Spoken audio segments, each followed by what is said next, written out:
Have the Seahawks, Rams, and Cardinals done enough to catch up to the 49ers when it comes to defense? Are they good enough to slow down this 49ers offense? All of that and more in this episode of 49ers Cutback.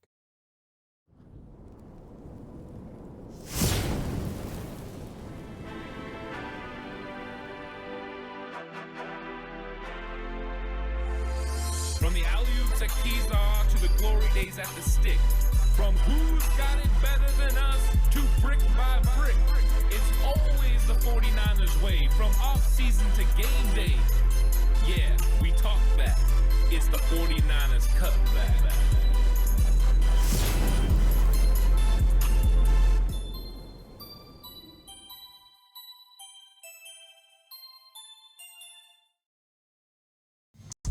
It's 49ers Cutback podcast time. Welcome to the show, everyone. Time to talk about the 49ers offense versus the NFC West. And I know a lot of times when these comparison videos happen, people are talking about the 49ers offense and how they match up and relate to the other offenses in the NFC West. That's not what I'm doing here because every single season, the teams in the NFC West are trying to catch who is the standard bearer. Right now, the San Francisco 49ers are the standard bearer in the NFC West. They're the team that everyone's trying to catch. They have been dominating over the last couple of seasons, and it's led a lot by the defense. But in recent memory, the 49ers offense has been doing a very good job of scoring points against the NFC West. So every single year, those teams are trying to catch up. They're trying to find ways to slow down Deebo Samuel and Christian McCaffrey and to put the pressure on Brock Purdy so that way he can't make the plays that he makes. And we know the 49ers have a plethora of weapons at every single position. They have a player capable of Pro Bowl or all pro caliber when it comes to skill position. When you're looking at the offensive line, Trent Williams is that guy that carries the all pro flag. All the rest of them are guys just competing to be good starters in the NFL. So the 49ers definitely have a certain way of building their team. Well, Seattle, Arizona, and Los Angeles, they all know the 49ers build their team a certain way as well. And it's their job to try to counteract what the 49ers do because the first process of getting to the playoffs is winning your own division. And if you can do it well, then you have an opportunity. What does Kyle Shanahan say all the time? We just have to get into the tournament, and then you never know what happens. So the process is always the same. If you can't win in your division, you're never going to have an opportunity to win when you get to the playoffs. You're never going to have an opportunity to get into the Super Bowl because you didn't win your division. Yeah, you can probably try to get a wild card game, but running the wild card route is difficult. Being able to win all your games on the road, that's tough sledding. So being able to win your division so you get a home playoff game is imperative for success. So these teams have went about it different ways. And of course, we've got all new regimes. Arizona is in the second year of their new regime. Seattle's in a brand new regime. The only holdover, Sean McVay with the Los Angeles Rams. And the 49ers have had recent success against them pretty much since Kyle Shanahan came to town. The Rams have won some games, but for the most part, Kyle Shanahan and his 49ers team have absolutely dominated. So in this episode, we're going to go through, we're going to talk about the new additions to the 49ers offense, the new additions to the teams in the NFC West, Arizona, Los Angeles, and Seattle, what they added, not just in free agency, but in the draft. And then we're going to look at how the 49ers offense matches up against those defenses respectively. Because if the 49ers can score points in the NFC West, they have a really good chance of winning the division. So it's going to be a fun conversation. I'm glad you guys are all here. Of course, just like always, let me know in the comments section what you think about what I'm saying. And if you have your own thoughts on it, I'm always curious what you have to say. Please like and subscribe to the channel if you haven't already. I appreciate it. If you're listening on audio platform, 49ers Cutback on Believe, please give it a 5-star rating. And if you're going to bet with Bet Online. Bet Online is your number one source for the NBA Finals and Stanley Cup Finals this season. Every stat, every matchup, and even live odds and spreads while the games are being played. When the game's over, head on over to our online casino and get in on a game of blackjack or poker, or unwind with one of our over 150 slot games. Head to the website today to get in on the action. Use the promo code BELIEVE. That's BLEAV for your 50% welcome bonus on your first deposit. Bet online, the game starts here. So just because the defenses around the division are changing and they're adding players and they're getting potentially better or worse depending on addition to subtraction, doesn't mean the 49ers are resting on their laurels either. The 49ers went out and addressed things in free agency. They addressed things in the draft, and they look to add players to this roster to help the offense be even more formidable than it's already been. Because if you're not improving, you're not getting better. And if you're not getting better, you're probably getting worse. It's hard to stay exactly the same in the NFL. So the 49ers are looking to be a consistent football team. So what do? Well, the main thing they did was get even more weapons for Brock Purdy. And for some, that was a little confusing. They were expecting the 49ers to pay most attention to the offensive line. They did have depth there, and we're going to talk about that a little bit, but mainly it was bringing in receivers. Ricky Pearsall, a first-round pick out of Florida, is going to be added to this offensive weaponry the 49ers have. Now, we know that the whole Brandon Ayuk contract situation is going on, but the likelihood is Brandon Ayuk's going to be playing for this team in 2024. I don't expect him to hold out, so that means, at least hold out of the season. So that means he's going to be in the game day lineup during the regular season. So you've got Ayuk, you've got Debo, you've got Juwan Jennings, who they just signed to a new extension. You got Ricky Pearsall, and then in the fourth round, they added Jacob Cowing. 5 very impressive wide receivers. And we know that Pearsall is going to have to prove it in his rookie season, and so is Cowing. But Cowing's 4.3 speed makes him really fun. Then you've got 3 or 4 guys battling for one position at the end. Chris Conley, Danny Gray, Ronnie Bell.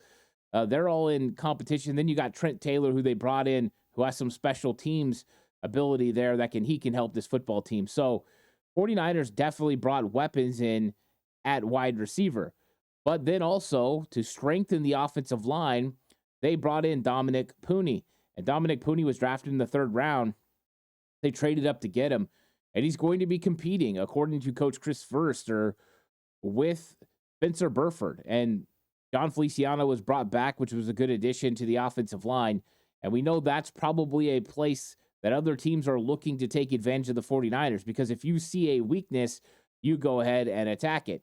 So the 49ers have taken care of the weapons around Brock Purdy, but is Dominic Pooney enough? Is Chris Hubbard coming in to compete as a backup for Colt McKivitz? Is he enough depth-wise to help this offensive line be good enough to stop what these other defenses are doing along their fronts? Because philosophies are changing in the NFC West.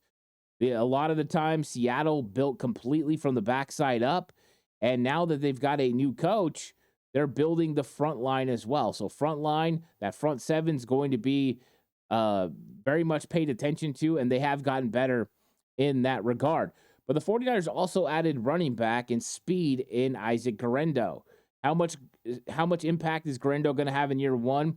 I think that's to be seen. I think it's more likely that they're looking at 2025 and beyond once Elijah Mitchell potentially moves on and gets a new contract somewhere else. So Guerendo, though, was a sign that the 49ers were looking at speed, because in their 4th round picks, they go Guerendo with 4.3 speed, and then they go Jacob Cowing with 4.3 speed.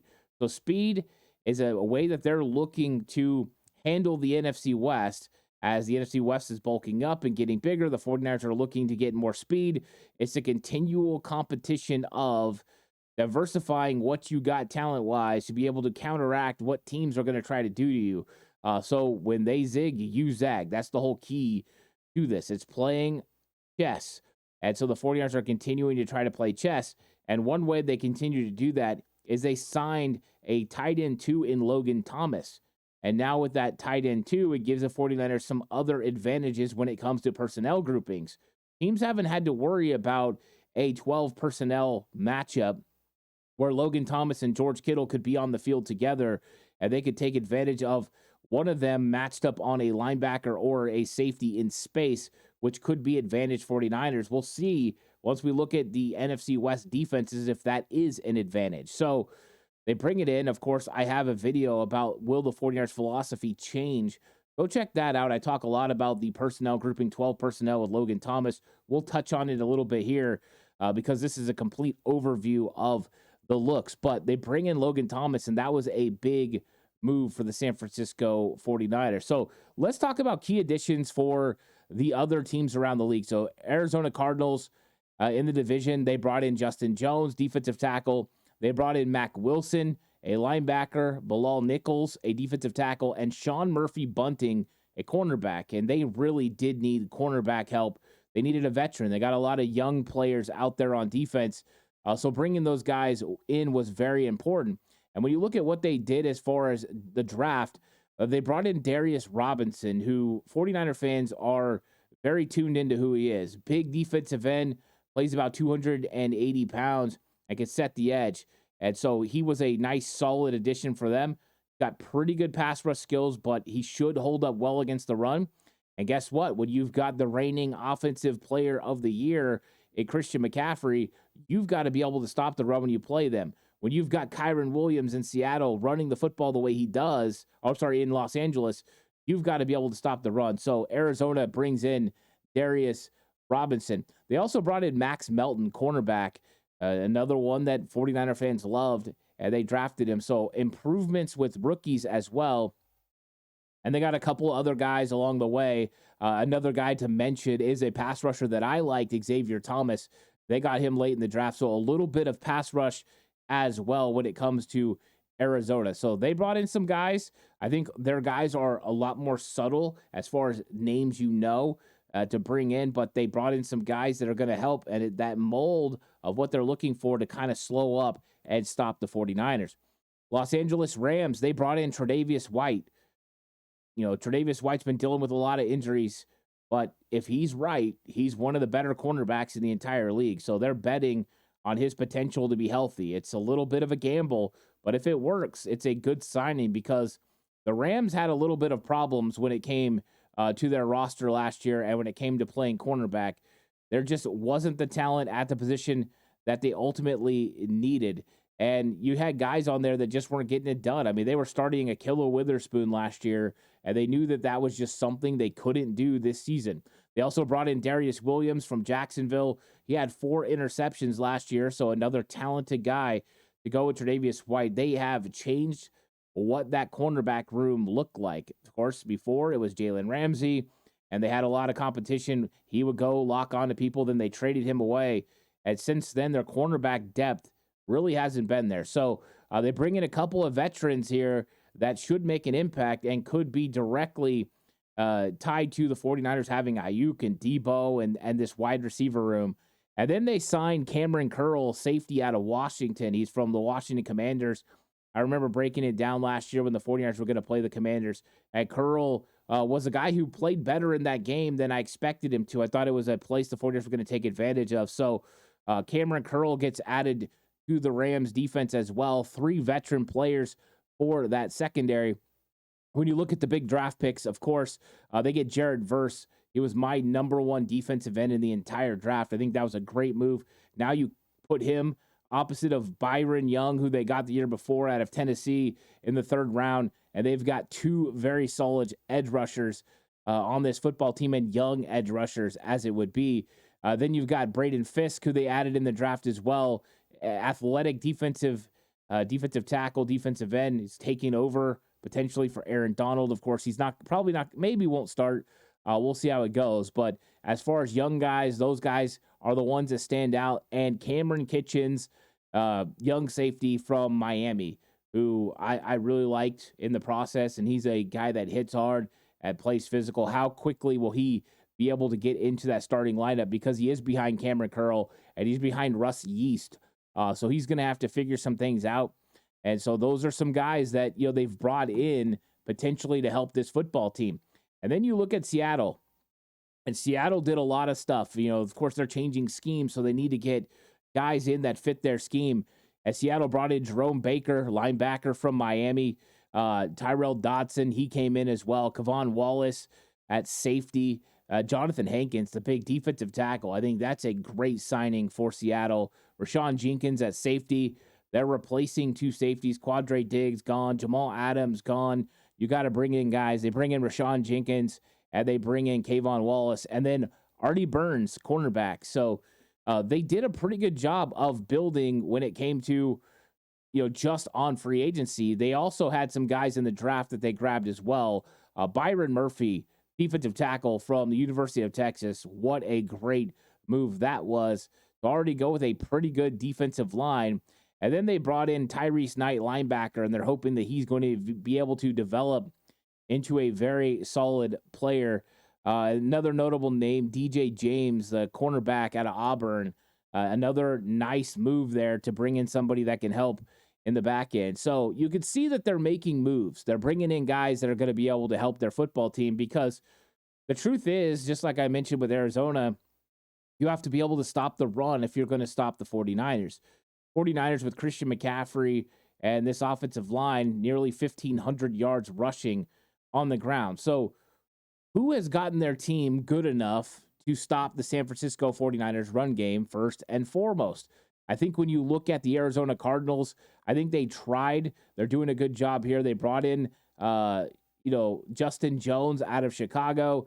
They brought in Bilal Nichols from Las Vegas. Then they drafted Darius Robinson. I mean, they're bringing in Kairos Tonga from Minnesota. They've brought in some big physical guys, and they still have Zaven Collins, who's going to be playing the edge a lot. BJ Ojolari. They've got guys. Here's where you run into the problem when you're trying to stop the run, though. Their linebackers on the interior are Kaiser White, who played in this system with Jonathan Gannon at Philadelphia, but Kaiser White has struggled to stop the run in Philadelphia and in Arizona against the 49ers. That has been a problem. And then Chris Barnes, and he was with the team last year, and he was a point of emphasis when the 49ers played them. But he's a guy you could take advantage of in the run game and in the passing game. So you worry about their interior linebacker group, and then how good are the guys they brought in. I think they did make improvements. They've got pretty good depth. When you're talking about Kairos Tonga and Dante Stills, not bad there. The question mark is, how good are they going to set the edge? Zaven Collins used to be a inside linebacker, and people that have been listening to the channel for a long time know how much I like Zaven Collins, but this is a new role for him. He played it last year. I think it was decent, but they weren't willing to exercise his fifth-year option, and they continue to bring in guys and draft different guys for the position, including guys like Xavier Thomas. So I think that there's a potential here that the 49ers could still have a distinct advantage when it comes to run game against the Arizona Cardinals. I think when you look at the Rams, they've got a lot of young players, but you see Aaron Donald move on, and ultimately you start thinking, wow, we were running the football consistently with Aaron Donald there. What can we do without Aaron Donald? And I think that this defensive line for Los Angeles is still pretty good. They got Bobby Brown. They've got Kobe Turner. And then they've got the young guys, Braden Fisk, Jared Verse. You know that Byron Young will be up there, and he'll be making some plays as well. They've got some talent when it comes to the inside. And then plus, they got DeJuan Johnson, who was their Mr. Irrelevant last year in 2023. And DeJuan was one of the guys that I really, really liked coming out of college. And I think he could make somewhat of an impact as a rotational player this season. But once again, when you look at their roster, you start finding a little bit of issues when it comes to stopping the run when you get to that interior linebacker room. They got Ernest Jones IV, and they got Christian Roseboom. And I think that is a problem for them. Their backup, Troy Reader, I just don't think they're strong right now when it comes to the interior part of their linebacker room. They've built the defensive line. It's pretty stout. They've got guys who can set the edge. How good will Jared Verse be in year one? I think he'll be pretty good. And then also, how good will Byron Young be against the run? He's very good against the pass. He competes hard against the run. And then Braden Fisk, sometimes when he gets double teamed, he gets beat. So it's going to be interesting. I do like Fisk. Him and Verse, I watched a ton of them play. So I think they've gotten better. I think they're gotten better when it comes to stopping the run. I don't know if they're going to be able to do it year one, but year two, year three of this Verse, Young, Braden Fisk type matchup, if they can get some more help when it comes to linebacker, they might have a elite front seven in a couple years. Pretty good job bringing guys in and drafting guys. And then when you look at Seattle, this is This is the team, and I know they're changing philosophies, but when you look at their front, they've got a opportunity to slow down the 49ers running game. Leonard Williams is an absolute beast, and he gives the 49ers fits, no matter who he's playing for, whether that was the Giants last year or the Seahawks. He was really good. Jaron Reed is another one of those big-time defensive linemen. He's playing nose tackle, and not only do they have Jaron Reed, but if Reed's out, they have Jonathan Hankins as well. Stout run stoppers. That is going to be a problem. 49ers are going to have to rely on speed to get away from those nose tackles. Then they got Tremont Jones, and they got Byron Murphy backing him up. I mean, that is absolutely impressive when you're looking at that 3-4 defensive alignment. They've got guys, even behind Leonard Williams, they have Mike Morris, who came out of Michigan last year. Very, very talented group. When you look at their edge defenders, you got Boye Mafe, solid player. Definitely liked him when he came out. And then they got Nwosu as well. Two guys that are pretty good when it comes to rushing the passer. But how good are they going to be at stopping the run? That could be the weakness. Interior defensive line, tremendous strength. When it comes to guys on the edge, Mafe's gotten better and better, but where's he at right now? And Nwosu, you can get some movement. He beats you with speed, then you've got a little bit of a problem. But then they've got Jerome Baker, and they've got Tyrell Dodson, the new guys they brought in. One free agent out of Buffalo and free agent out of Miami, and that's who he's building the linebacker crew around. So I think interior defensive line is fantastic. And then when you get to the outside, you think there's some opportunities for you to run the football. Now, they have fast cornerbacks on the outside. They have guys who can set the edge when it comes to alley defenders. So it's pretty interesting looking at the run games. I think that they have all gotten a little bit better. I don't know if they're going to be able to slow down the 49ers enough, but I would give Seattle the key advantage in being able to slow down this 49ers offense when it comes to the run game and Christian McCaffrey.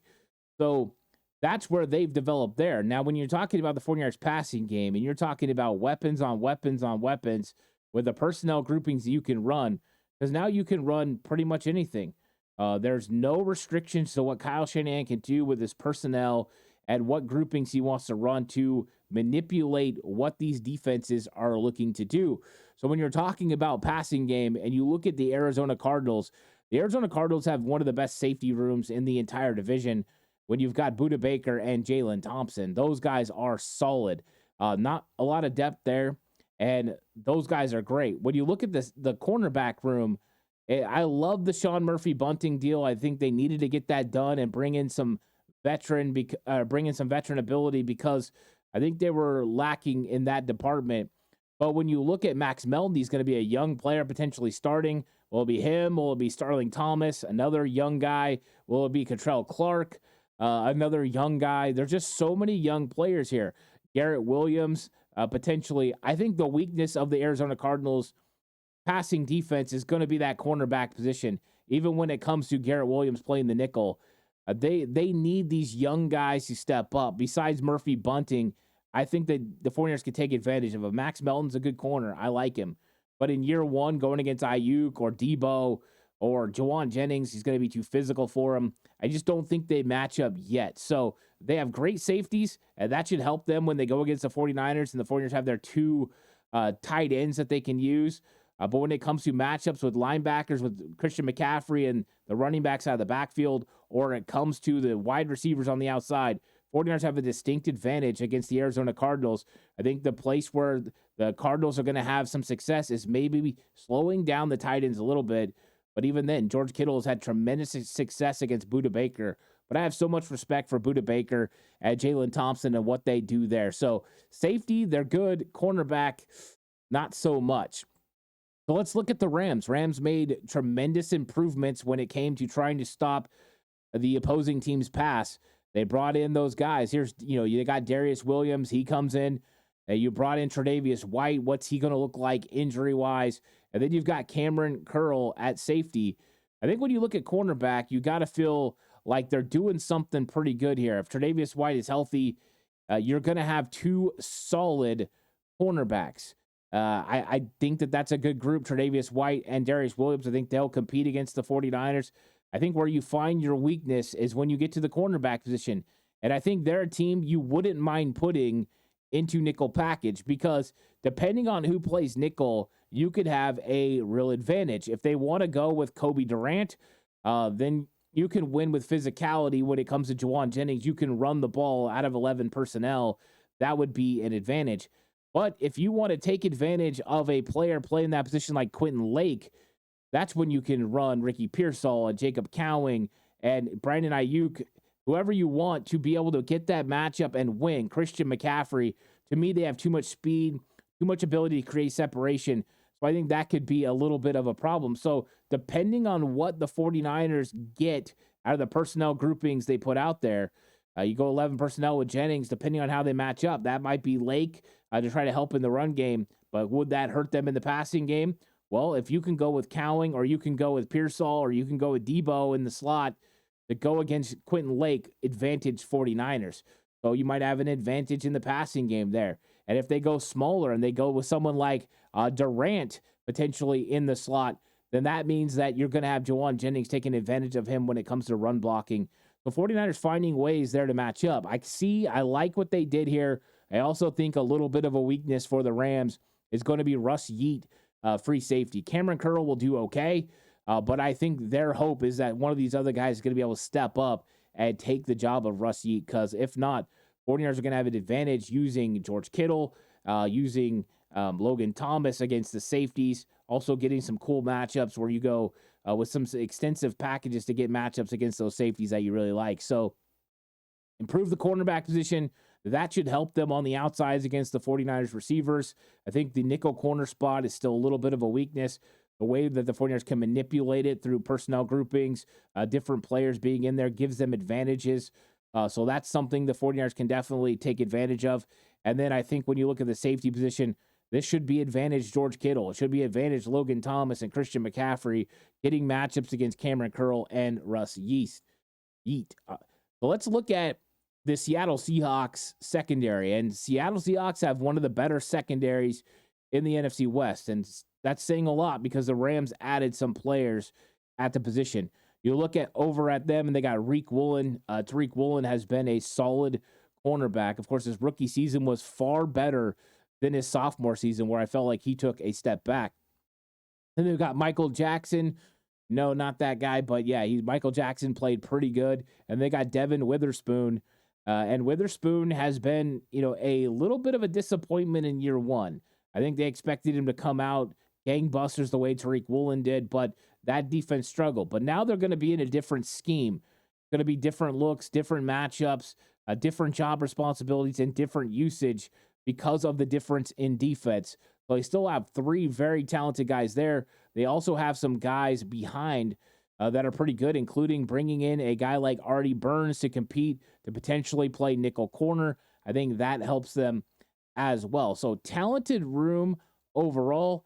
They've got some guys. And then when you look over at their safety position, there was big changes. Quadre Diggs gone. Jamal Adams gone. But in comes Rashawn Jenkins and Julian Love. Those are going to be the starters. So they brought in Kayvon Wallace as well. So they've got some guys that can compete at the safety position. I think they're not really weak at the safety position, not as strong as Seattle has been in the past. But I think that they've got a really nice secondary.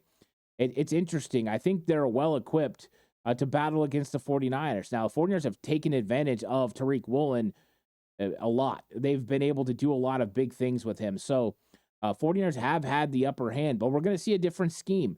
And we know that they've got interior defensive line, so they're going to have some sort of pass rush there, and they're going to have a pretty good edge pass rush because of Mafi and because of Nwosu. So I think Seattle is by far the closest defense to being able to play the 49ers really tough when you look at the matchups.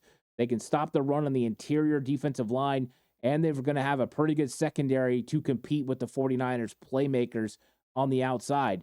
I think question marks will be, we've seen George Kittle get off against Seattle. Is the safety room going to be much improved to be able to slow down George Kittle in these games? And can they slow down Christian McCaffrey when he starts getting into the outside zone? If they can't, if you can get outside of that defensive tackle, defensive end spot, and into those edge defenders, those outside linebackers, and you can get push, you're going to be able to run the football. So the change in philosophy, how quickly is Seattle going to adjust to what the new coach is having them do? How quickly are they going to adjust to this new style of defense and the new responsibilities? If it's quickly, then they're going to be able to compete with the 49ers. It's going to be interesting if they can slow down the 49ers at all. I think just looking at the secondary and looking at the players that they have there, I think the 49ers might find some advantages against their linebackers.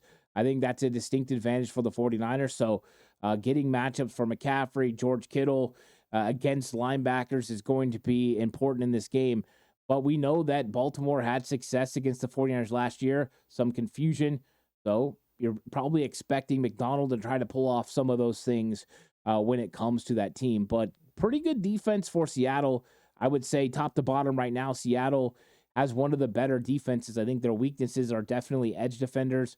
And then I wouldn't say they have a top flight safety room, but it's not bad. When you look at some of the other teams, Arizona definitely has some struggles, but they have some nice young players. They're going to be able to get something done there. So when you look at how the 49ers offense matches up against the NFC West, I think the 49ers still have a distinct advantage against almost every single team. I think Seattle has narrowed the gap the most. They've had 3 pretty good drafts in a row. Plus, they brought in, Leonard Williams. They brought in some guys that can make some plays. But question marks at linebacker, how quickly are those guys going to be able to contribute? Can they match up with the 49ers, I think, is the key. So Seattle's been trying to build this thing for a few years to catch up to the 49ers. And all the while, the 49ers keep loading up with more players. You look at Arizona, I don't think their defense matches up well with the 49ers. You look at the Rams, I don't think they match up well because of the safety position and the linebacker position. Because if you're a 49ers offense, you win over the middle of the field. Yes, they brought thumpers in. They brought a guy in like Cameron Curl or a guy like Cameron Kitchens that can both hit. That could deter most teams from going over the middle. But it ain't going to deter Deebo Samuel or George Kittle or Brandon Ayuk or Jawan Jennings from going over the middle. They do not get deterred. So it's an interesting philosophy, the way the 49ers are going to go against these teams. I think the NFC West is trying, but I don't think they've caught the 49ers yet. I think the 49ers offense still has the upper hand. For some, it's going to be that they have more upper hand in running the football. For others, it's going to be that they can throw consistently. So what looks of the 49ers going to get, I think, is going to be one of the funnest things to see this season, how the 49ers match up. I think the 49ers are still on top when it comes to their offense against the 3 defenses they're going to face in division. But they're doing everything they can to catch up to the San Francisco 49ers. And, of course, this is a team game. It's not just about the 49ers offense against the defenses of the NFC West, Seattle, Arizona, and Los Angeles, but also how does the 49ers defense match up against the NFC West offenses? We'll be going over that another day. I would like to thank you all for joining me for this episode. Really appreciate it. Like and subscribe to the channel if you haven't already. If you're listening on audio platform, 49ers Cutback on Believe, please give it a 5-star rating. And thanks everyone for watching this episode, brought to you by Bet Online. The game starts here. I'll catch you guys in the next one. Until then, stay safe. Remember, the right way is always the 49ers way.